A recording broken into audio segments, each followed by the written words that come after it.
Hello everyone! Today I wanted to talk to you about my holy grail liquid foundation, Armani's Luminous Silk. I've been using this foundation for years and it is the industry leading standard for runway and celebrity red carpet makeup. That means you get a foundation that's capable of coverage but actually lasts on the skin without breaking up, especially around the corners of the mouth and nose at the end of the day. The formula for Luminous Silk is inspired by the world's finest silk, so it feels ultra natural on the skin. It looks natural, it photographs well, so I highly recommend it in case you haven't tried it before. It's offered in 24 shades, which means that you will find a color match, and you can mix and match with Armani's fluid sheers in case you want a little extra pearlescence or just in general mix up your foundation routine. All in all, because I have normal to dry skin, Luminous Silk is the only liquid foundation that doesn't accentuate or cake up on dry patches around my cheeks and around my nose. If you want beautiful skin that actually looks like skin,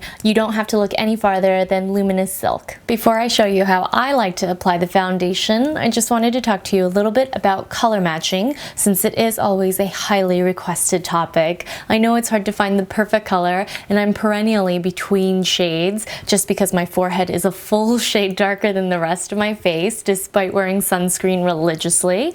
So I figured I would share some tips and tricks with you so that you can get the best color match possible. Here I have shades 4 and 6, both of which have a warm golden undertone. At one point in my life I was only using shade 4, but now I have to use shade 6 just because I have become more tan over the years. But it's also reassuring to know that no matter how fair I get or how tan I get, I still will be able to create my own custom blend that will match my coloring as best as possible. If you're not enthused about purchasing 2 foundation bottles at once, I do completely understand. So I'm going to show you the jawline trick to help you find the best shade for your face. Start with a little on each jawline, so very close to the jaw, starting from around the corner of your lips.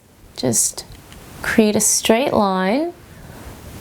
And do the same with 2 or 1 more shade depending on how difficult your skin is to match. It's quite noticeable that number 4 on its own is much too light for my face, whereas 6 is a touch dark, and they're both golden tones, but as you can see 6 leans more olive, whereas number 4 leans more peachy yellow, so that way when I mix the 2 they create the perfect match. However, you don't want to just leave the marks as is. You're not truly seeing the foundation for how it will be blended when it's on your skin, because obviously we don't walk around with foundation smeared down our faces. So if you are looking for a match, make sure you blend it out and see how it looks against your skin. This is a good way for you to gauge coverage as well. So if you're looking for something for heavier coverage, you want to make sure when you blend it you're getting a similar look to the streak, versus if you want a sheer foundation, you want it to meld away into the skin and give you that effortless coverage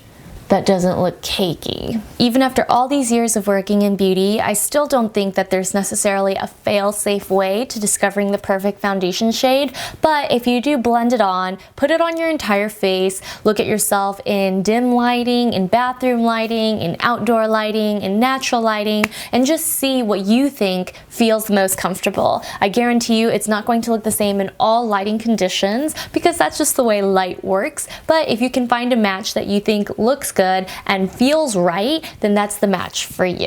I always err on the side of lighter because when you apply powder foundation or loose powder, bronzer, blush, your whole face will look deeper in color just because of the powder layering. Now when I use 2 colors, I just take 1 pump of each and blend them on the back of my hand. Just as I would with the blender brush, I'm using longer strokes. I just find that with Luminous Silk, you don't have to work so hard to blend the product into the skin. You don't have to work very hard to fill in large pores, and you don't have to blend too hard to get the edges nice and soft like around the jawline. The formula just blends so effortlessly and smoothly. Plus the coverage is buildable, so you don't have to worry about clumpy patches or patches that oxidize more than others. Tap a little extra product where you have trouble spots. For me, it's the sides of my cheeks where I have acne scarring, plus my chin where I break out regularly, and currently my forehead, which has been giving me a lot of problems recently. Now the blender brush does come in handy most when you're doing the eyes.